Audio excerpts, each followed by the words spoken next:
Donna's story. My story starts in late July. It was July 21st, I think. It was the first day of our holiday, a hot July day.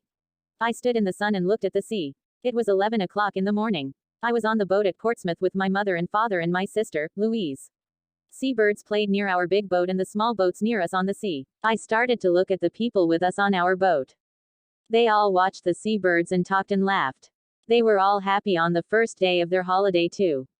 And suddenly there he was, this tall, quiet boy in a blue and white shirt. He was really good looking. I'll always remember wow the first time I saw him. He didn't see me then. He was with some friends. One of the boys was his brother, I think. They had the same blue eyes, the same mouth and nose, nearly the same hair. His brother and one of the boys with him tried to catch the seabirds and he smiled at them. Then they came and stood near us, and they talked about the small boats on the sea. I watched him over Louise's head all the time. His brother and his friends made a lot of noise, but he was quiet and didn't talk a lot. Then suddenly he looked at me and his eyes stayed quietly on me, and he smiled his lovely smile with his shy blue eyes. The people near me on the boat, the sun, the sea, the birds, the noise of his friends, time, it all stopped. At that moment there was only him and me and him. Him and his smile for me. Only the two of us. Slowly, very slowly, the boat started to move away, across the water to Spain. It takes a day and a night on the boat from Portsmouth to Santander, in Spain. A day and a night together, on the same boat with him. We'll be on this boat for a day and a night. Perhaps I can talk to him before we arrive there. Perhaps I'll see him again this evening. It was a big new boat with cafes, shops, a cinema and a disco.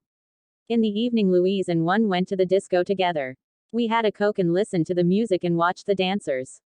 But he wasn't there. Then suddenly a tall boy in a black and white shirt came in, it was him. He was with a friend. They stopped and looked slowly at all the people in the disco. It was dark in there and he stood and looked for a long time. He's looking for me. He wants to see me. Then he saw me and he smiled a big, friendly smile. I wanted to stand up and sing and dance. Dance with him. He came across the room and stopped near our table. And he asked me to dance. Suddenly he wasn't shy with me. We danced together for a long time after that. But then I looked up and there was a second tall boy in a blue and white shirt at the door of the disco, with the same eyes and the same mouth and nearly the same hair. But the boy near the door had that nice, quiet, shy face, not a big, open, friendly smile. Suddenly I knew. This was his brother with me on the dance floor, not him. I was with the wrong brother.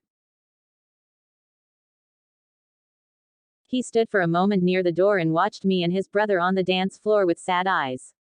I wanted to run to him, to take his sad face in my hands and say, sorry. He looked at me, then he went out quickly. I stopped dancing, walked back to my table and sat down. His brother started to dance with Louise. I didn't sleep that night. I thought about him all the time, and listened to the noises of the boat and the sea. In the morning I went to the cafe at 8 o'clock and waited there with my sister for a long time.